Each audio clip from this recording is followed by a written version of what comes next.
My name is Kristina Carridice and I am 1 in 4. I first thought that I was pregnant at a really strange time. I was actually sitting in the funeral of my nephew who had passed away. My sister had given a birth to what we thought was a healthy baby boy in April 2011, and he only lived for 4 days and just suddenly passed away. And I remember being at university and my little sister calling me and saying, Israel's not breathing, and I kind of, I don't know, I didn't really take it in, and I just thought that everything would be okay, even though she said, Israel's not breathing. I thought, she said, the ambulance is here. I thought, okay, the ambulance is going to do what they need to do and he'll be fine. And I remember leaving the library and I decided to walk to the station instead of taking a bus, which is what I usually do. And she called me again and she said, Israel's dead, Israel died. And I can't even explain how I felt, and I automatically thought of my sister, my eldest sister, Israel's mum, and just thought of what she could possibly be going through at that moment in time. And obviously I had so many questions. How did it happen? What was going on when it happened? And I remember getting home late that night and Israel's siblings, my nieces and nephews, were there. And I think I was tasked to tell them. Someone had said, tell them what's happened with Israel. And I brought them all up to my bedroom, and I can't remember the exact words that I said, but I think I said along the lines of, Israel's no longer with us. You're not going to see him anymore. He's died. And obviously they were very young. They didn't really know what was going on. And my eldest niece, she knew, she was old enough to know, and she started crying straight away, and the others started crying. And I think the sound of them crying and even the looks on their faces will be etched in my mind forever. And I remember trying to hold all my emotions in, to not cry in front of them, to let them know that everything's going to be okay. And I went into another room and my nephew followed me in, and I think he was about 3, 4 at the time. And I was sitting in the room and I was crying, and he said, are you crying, Auntie, because of Israel? And I said, yeah, I'm crying because of Israel. And he said, don't worry, Auntie, he'll be back soon, you'll see him again soon. And that just really just broke my heart, basically. And there were so many questions. Why has this happened? And the weeks and days leading on after that, I threw myself into sorting out all the music for the funeral. So I was quite busy, and I made myself busy, and we had a beautiful funeral for him and a send-off. And it was as I was sitting in the funeral and I looked down at the programme and I saw the date, and I thought to myself, I'm late. And it was such a weird time to think about it, but it was literally then. And because so much had happened, I hadn't thought about it before, even known what the date was and how many weeks had gone by or whatever. And I remember I left it for a couple of days before taking a test. And then on the 3rd of May, which is another significant date, 3rd of May 2011, I took a pregnancy test and found out that I was pregnant. Michael was over the moon. I had, mixed emotions about it, as the woman you actually have to carry the child. And I was in university at the time, and it was like, it's bad timing, and, we don't have nowhere to live. And, you start thinking of, all the negatives. And the main thing that was just a horrible feeling for me is that my sister had just lost her son. And I felt like I couldn't tell her, or I couldn't tell my family, because I felt like this is a bad time for me to be like, I'm pregnant, and we've literally just buried my nephew. So that was very difficult as well. But weeks went by and I was very sick, very poorly, and I remember fainting and having to go to the hospital. And I was 8 weeks at the time, and they did a scan just to check that baby was okay. And I remember seeing baby on the screen, very, very active, moving hands, had feet up like just chilling on the sofa or something like that. And all of my worries, all of my doubts like went away at that moment, you know, seeing baby like on the screen. And I can't really express, you know, the feeling that you feel of literally having life growing within you, and the overwhelming feeling that you have of love for this person that you haven't even met yet, and everything becomes about them, and everything you do is for them, and they're not even here yet.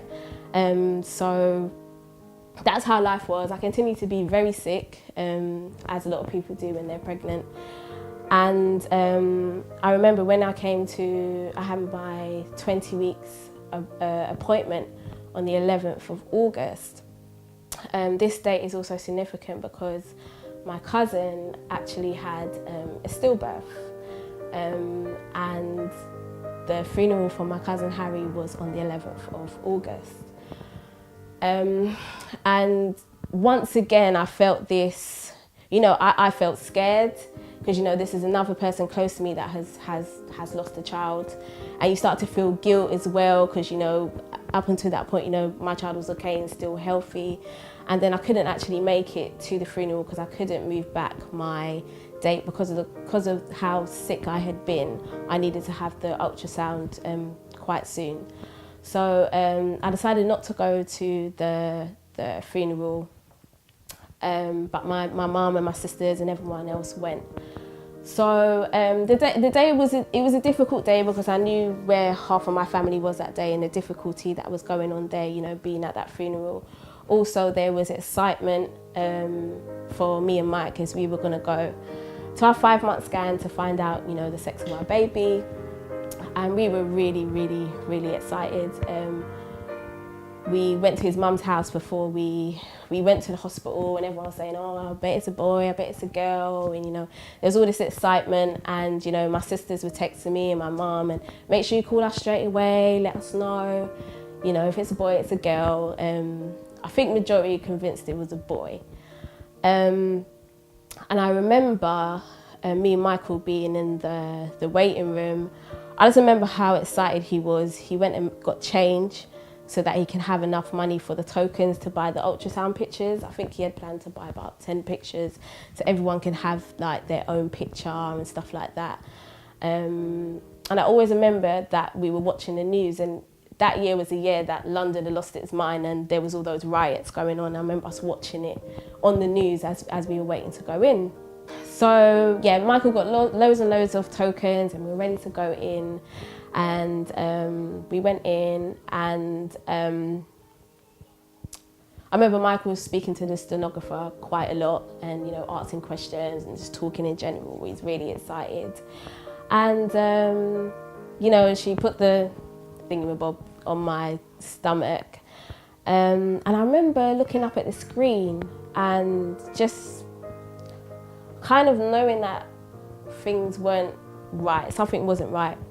And I remember Michael was like, oh my gosh, look how much baby's grown, look how big their head is, you know, and, you know, talking to me. And I remember just staring at the screen, and from the time that I seen baby, you know, when I was 8 weeks, it looked very different. It looked very dark, it looked very still. And I don't know, something was just telling me that something wasn't right. And then the stenographer was, you know, frantically, you know, moving it around my stomach.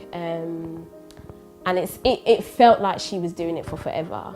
And I remember she put it down, and then she put the stuff down and she said, I'm sorry, there's no heartbeat. And I remember a really strange thing happened where I heard screaming, like really loud screaming and crying. And I looked at the lady and it wasn't her. And I looked at Mike and it wasn't her. And I realised it was me. And it was a very just out of body experience. And it was a very deafening sound, and it felt like I was crying from the inside or the outside. I can't even explain it, but it was a very deafening and loud sound. And I remember Michael was speaking to the lady quite a lot, and asking lots of questions, and the why questions. Is it because of this? Is it because of that? And I think I just kind of tuned it all out, to be honest. And I remember they took us out a back way, because if we were leaving normally we would have went back through the waiting room, past everyone and out the front door. But they took us a back way, and we ended up upstairs in like a private room. And I remember they put us in there, and it felt like we was in there for a very, very, very, very long time. Obviously there was a lot of tears, a lot of crying. We didn't really know what to do for ourselves, let alone how to even comfort each other. We then said that we obviously need to call both of our mums and let them know, because we had promised that we'll call them. And I can't remember whose mum first or whatever, but I do remember both answered with so much excitement. Like, let us know, is it a boy or a girl? And having to say to them, there's no heartbeat, was horrible. And then hearing their reaction to it was horrible. I remember my mum kept on saying, what do you mean, what do you mean, what do you mean? And it was just heart-wrenching. And I remember the doctor coming in and speaking to Michael. I guess he was speaking to me too, but I do not know what he was saying. And I remember the room getting really quiet and everyone looking at me, and I thought to myself, oh, I guess someone's asked me a question, or I need to answer something. And then I heard the doctor say, oh, we'll give you a tablet today, then you come back in 2 days and give birth. And I was like, what? I don't know what I thought would happen next, and I'd never had to think that far, or think of what would happen in this situation, as I had never actually thought about the situation. I didn't think it would happen. And it was just weird that I zoned out, and then when I came back, that's the words that I heard him, say, you have to come back and you have to give birth. And so I just went along with it, took the tablet. And I think what was horrible, obviously there's lots of horrible things that happened during this time, but for those 2 nights and 3 days basically, was me still walking past the mirror and seeing this baby bump, or going to sleep and still not being able to sleep on my front, and still being uncomfortable and still having backache, and knowing that the child that I had inside of me is dead. Like, that was very, very, very difficult to deal with, and I seriously thought that I was going to lose my mind in that time, from leaving the hospital to then going back. It was very difficult, and I just had never thought of that this actually happened, and that it happened in that way, or this was an option. To be honest, those 2-3 days were kind of like a blur, but I do remember, obviously breaking down quite a lot, spending a lot of time in bed basically, and I think just in disbelief and just hoping. I remember always hoping and praying when I woke up that it was just a bad dream that I had. And I remember actually one time even saying to Michael, did it actually happen? Like, is our baby actually dead? And him saying, yeah, and just hoping that it was just a bad dream and it wasn't real and it wasn't happening to us. And we went back to the hospital on the 14th of August, and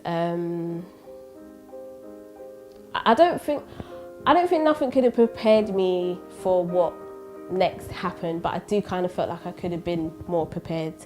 It could have been that I was told what was going to happen and I blanked it out like I had done other stuff, but a lot of the things that happened really did take me by surprise. I I was in a lot of pain, and for hours.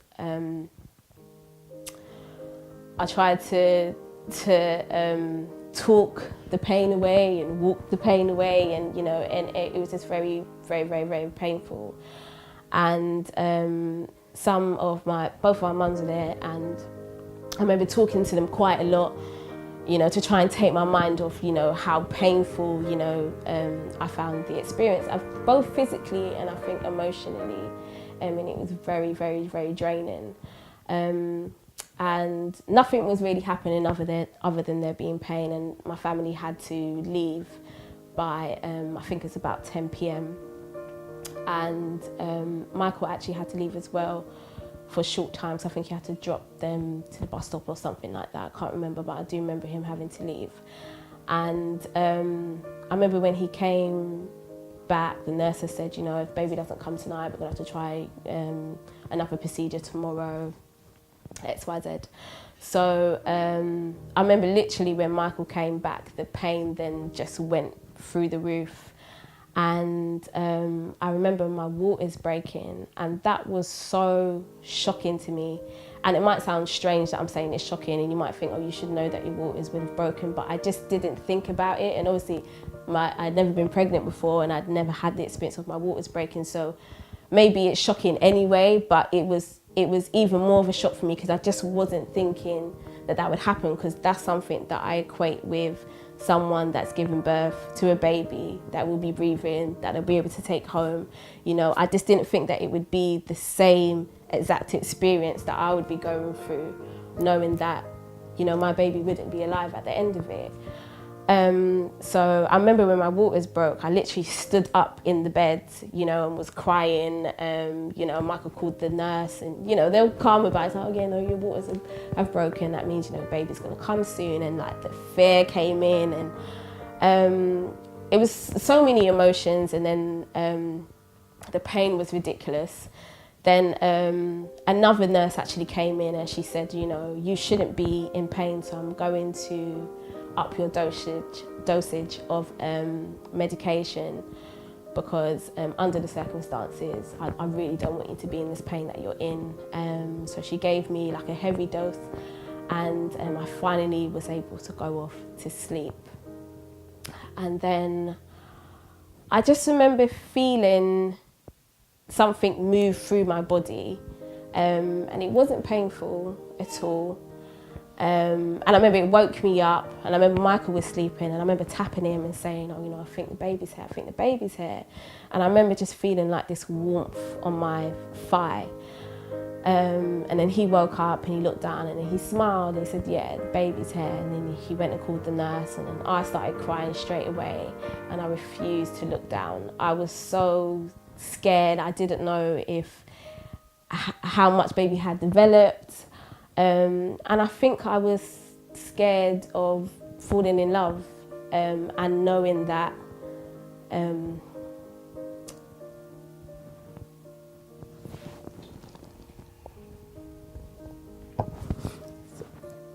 I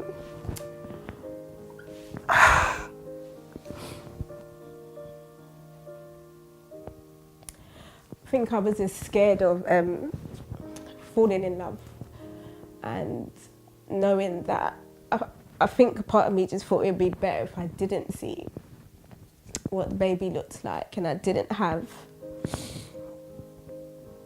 that vision in my head. And I remember Michael holding her, and I remember him smiling as he's holding her, and he was saying, oh, she's so cute. And that's when I said she, and then I said, yeah, it's a girl. And I started to cry even more. And then Michael said, oh, do you want to hold her? And I said, no. And he was saying, are you sure? And I was like, I don't think I can. And he left it for a while, and he was holding her for a while. And then he said, babe, are you sure? I think you're going to regret it if you don't look at her, or if you don't hold her. So I finally did. And she looked just like Michael. and we had thought about names before, and as I looked at her, all the names that I'd thought about before went out the window, and I said, her name's Michaela. Named after Michael because she looked just like a Carridice. She looked just like Michael, and it just felt like the most perfect name, and we'd never actually thought of that name before, but you know, he nodded as well and said, yeah, it felt like the right name for her. I held her for a while. She had all of her toes, all of her fingers, her eyes, nose, ears. She was very, very tiny, and they allowed us as much time as we wanted with her. I don't know how long we had. And she was actually born 12 minutes past 12 on the 15th of August 2011. And it was difficult, it was very hard, and I remember being very tired and actually falling asleep while holding her, and then the nurse came and said, oh, I'm going to take her away, but you can, if you want to see her again, we can bring her back and stuff. And I remember going to sleep and waking up the next day and hoping once again that it was all a dream and a nightmare, and it actually hadn't happened, and that I would be leaving the hospital with my baby girl. And I think even in that time I was kind of hoping, you know, is there any chance that she'll start breathing or her heart will start beating, you know, during this time, and that, you know, they would walk in the room and say, you know, everything's okay, here she is, or, you know, but that's not what happened.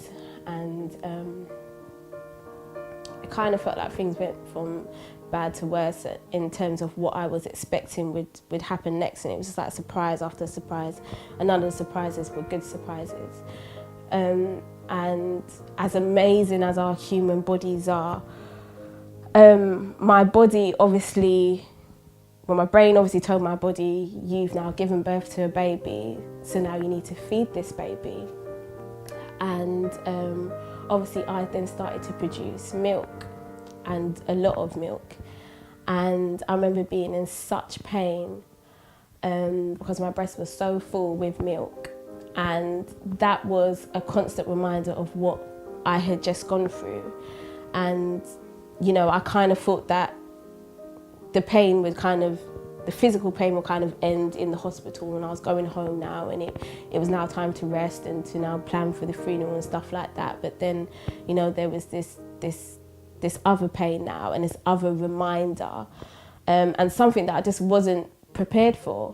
And I remember going to 3 different doctors in one day, one A&E walk-in centre, and then finally a GP. And the first 2 were basically just like, oh, you know, just get a breast pump and, you know, pump out the milk, express the milk, and, you know, you'll be fine. Just keep on doing that whenever you fill up. And I was just like, no, that's not what I want to do, because I associate that with, I'm going to express the milk and put it in a bottle and feed a baby. That's the way that my mind was working with it. And I remember just being so frustrated at when I saw the last person saying, you just need to just solve this without me having to, you know, to use a breast pump and all that kind of stuff, because I equate that with having a baby, and my baby's not here, my baby has died, can you just help me? And the last doctor I did see did happen to be a lady, and the 2 before were men. And she did say, you know, I totally understand, and she gave me some medication, some tablets that made the milk just dissolve. But that was just like another thing that I had just not been prepared for. I didn't know would happen. Then we had to move on to planning the burial of our baby girl, and we just decided on having a really small, intimate service just at the actual graveside itself. So to be honest, I was so out of it that I don't even remember much leading up to it. I know we waited a while because my mum and sisters were actually away. My mum and sisters were actually away in Kenya at the time, so I didn't want to do it without them. So we waited for them to come back, and we set the dates of the 1st of September. I don't remember much about the service, but I do remember having to watch Michael take the shovel and put the dirt on our baby girl's coffin, and it was a tiny coffin, and that was very heartbreaking to have to watch him do that, and just the fact that we had to go through that. And I just remember the days just being very dark. Every day felt very long. And there's no doubt that I was depressed. I was at university at the time, and I was signed off of university. And I just wasn't able to function. I was very tearful all the time. But I did try to go back to university about 2 weeks after burying Michaela, and that didn't work out very well. And I realised that I just needed time to just deal with what I had just been through, and just to accept what I'd been through, and accept the fact that I was now grieving, and I was grieving the loss of the person that I've loved more than anyone, which will probably sound strange because, you know, I didn't know her being alive outside of my body, but she was a person that I've loved more than anyone. And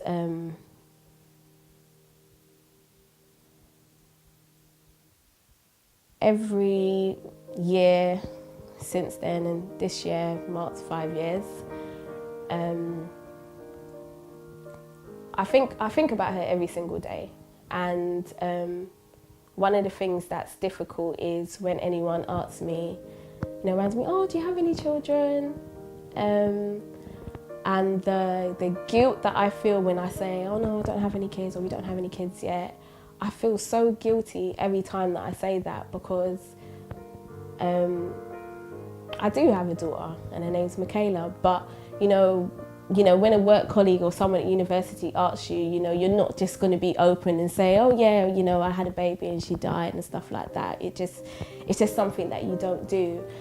But there's my family and some really close friends, they always acknowledge me on Mother's Day, which in the beginning I always felt strange about, because I wondered, am I a mum? Am I not a mum? What makes you a mum? Is it a child actually calling you mum? Is it you giving birth? What is it that makes you qualified to say, yes, I'm a mother? But as the years have gone on, I always find it really nice that, my friends and my family do remember me on those days, and they always remember the 15th of August, and I get texts, and my mum gave me this ring, which is it's a mother and a baby. I've gotten loads of different things from family members, and it's always nice to know that those around you remember, because there is this kind of guilt that you feel that you're just going ahead with life, and you kind of forget. I kind of think that I must never forget about Michaela, even though there's no way that I could. But there are those situations where people do ask about children, and it's just, you just find it so awkward. And everyone deals with things differently. As I mentioned before, my sister lost her son, my cousin lost her son, and I lost Michaela, and this was all in the same year. And all three of our stories will all be totally different. And the way that we dealt with it and the grief that we went through will all be totally different. Everyone deals with things differently, and no two stories are exactly the same. And what I would say to anyone that has gone through the loss of a child is, you're not alone in fact, 1 in 4 women lose a child or have lost a child. And that is a very, very high number. And I wanted to draw awareness to it, as I've been silent for 5 years. Unless you've been close to me, I haven't opened up about it. And there's a lot of reasons why I haven't, but a lot of the time it's just that vulnerability and just feeling naked. And there were the initial years of, you know, feeling a bit guilty about it, and what if I had done this and what if I had done that, and is it my fault? And I think for me as well, what was difficult is some doctors had said that I had a stillbirth, some had said that I had miscarried, you know, so I didn't actually know what to say, you know, had actually happened to me as well. And I hate the word miscarry, because it kind of puts the blame on the mum, as you've done something wrong, you have miscarried this child. And that can really sit with you, and it can drive you crazy to sit and go. I remember sitting and going back and thinking, you know, because I was even trying to think out, when did Michaela die? When did her heart beat? How long was she, you know, dead, you know, and was it this day? Was it that day? Is it because I went there? Is it because I ate this? And, you know, you can sit there forever trying to figure out, because in life you will want answers, and answers sometimes help you to deal with situations that you don't understand. You'll search for answers. Unfortunately, I don't have any answers. I don't know exactly why, you know, I don't have a 5-year-old running around right now, probably driving me crazy. I do not know. And I wanted to just make people aware and just be a bit mindful of the things that you say to women. You know, I remember going to a wedding recently, and they made an announcement to say no one is allowed to speak about the bride's womb activity. And I remember I chuckled at that, but it is important. And I know that majority of the time when people do say things like, oh, so when are you going to have a baby? And what are you guys waiting for? And, you know, I know that, you know, majority of the time, 9 out of 10, it's coming from a really good place. But just be mindful that you don't know that woman's story, you don't know that couple's story, you don't know if they've been trying for a baby, you don't know if they're currently going through IVF, you don't know if they've had 10 miscarriages, you do not know if they actually do not have a womb and it's had to be removed, you do not know. So I would say, instead of saying those things like, why are you guys waiting so long, what are you waiting for, you know, and it is a lot of the older generation, and make sure you have them now so I'm still around so I can hold them. And I know it's coming from a great place, but there's so much pressure that you feel. And obviously since I've been married now a year and a couple of months, and the pressure has been even more since we've been married, you know, when are you guys having a baby? And to be honest with you, up until recently, I was extremely petrified of the thought of being pregnant again. Absolutely petrified. I just thought that that's the only experience I've had. And your mind will just revert back to that. And you think, I don't know if I'm ready for that possibility again of going and them saying those words again, there's no heartbeat. You know, that's difficult. And women and men, you deal with things differently, you know, whereas I've been scared, you know, a guy's approach, it might be, okay, let's have another child, you know, but it's different because they don't have to physically go through, you know, that whole thing of, you know, carrying a child and, you know, how that feels. So I would say to anyone that is supporting someone that is going through it, and as I said, 1 in 4, so that means that there is someone that you know that has lost a baby, and they might not even told you, or they have told you. As I said, everyone deals with things differently. My cousin who lost her son, she had a stillbirth. In the beginning, we used to text a lot, but I don't really speak to her about him. I don't message her on, you know, the date that would have been his birthday and when he was born and stuff like that. And I just trust that she knows that I'm thinking of her, and I trust that she knows that she's in my prayers, and her family are in my prayers. because of the initial things that I had said, you know. And it doesn't mean that, you know, you need to message them all the time. It could just be a one-off thing, just to say, you know, I don't really know what to say. I don't know how to support you. But I think sometimes saying something, acknowledging it, would really help. That's me personally. The people that have messaged me and have remembered and, you know, sent me cards and stuff like that, it has been nice. And I feel like if I didn't have the support from my friends and family and the faith that I have in God as well, I don't know if I'll still be here, to be honest with you, because it was such a horrible experience that I just wanted the memory of it just to go away. And there was only one way that I knew that I would not have to think about it ever again. And that was taking my own life. And it was something that I had thought about and contemplated a lot of the time. And, you know, it even strained on my husband now, Michael, our relationship. You know, we ended up breaking up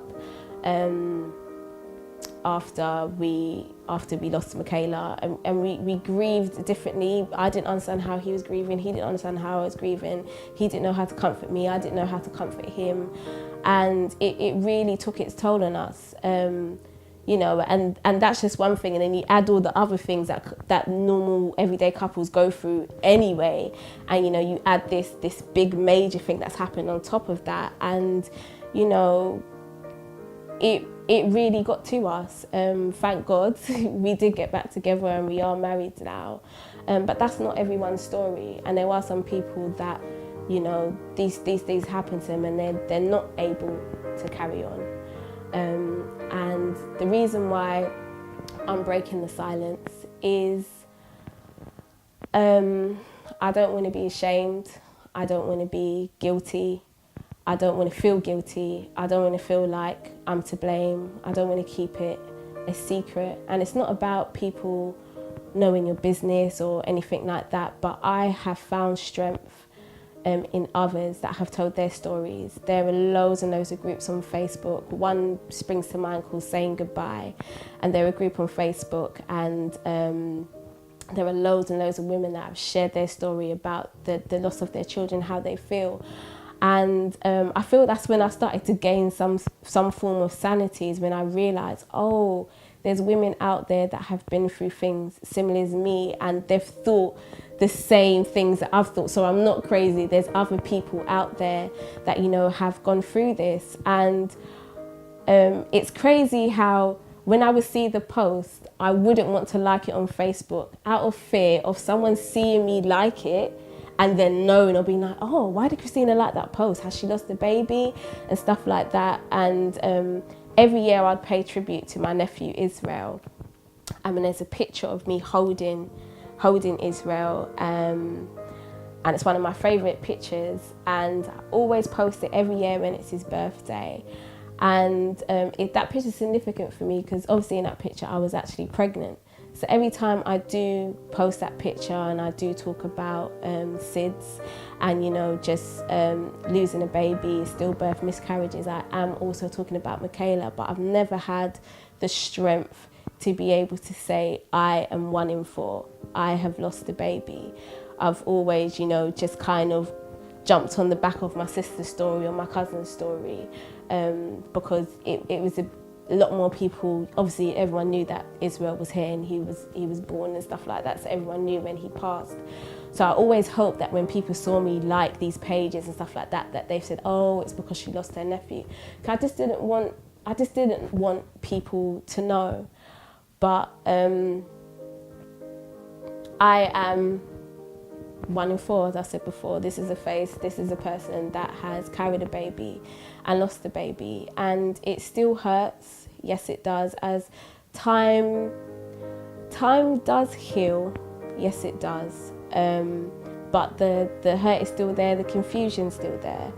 And the fear for the future is still there, and that's me being 100% real. There is fear of, can I do this? Am I ready? What if? And then there's you know, there's so much pressure, and you start to wonder, you know, will I ever have kids? Does my body know how to carry a baby? You know, you start to ask all these questions, I think, quite negatively. Also, what's important to remember is the male in this story and the father that also, you know, goes through that same dialogue with himself. Am I a father? You know, and Michael, he's acknowledged on Father's Day by, you know, both sets of families, and, you know, it's been given, like, you know, the dog tag with, you know, Michaela's name and a date of birth and stuff like that. And it's important to not leave them out as well, because sometimes we do tend to focus on the woman as just only focus on the woman as she's physically gone through it. But, you know, it's both me and my husband both lost Michaela, and we both grieve, and we both miss her.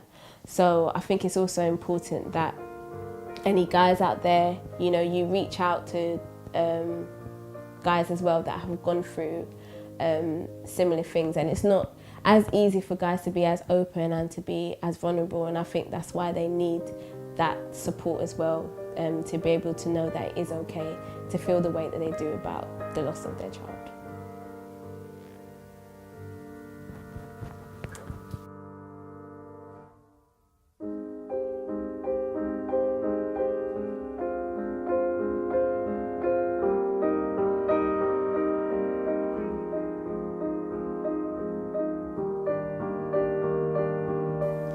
My name is Kristina Carridice, and I am one.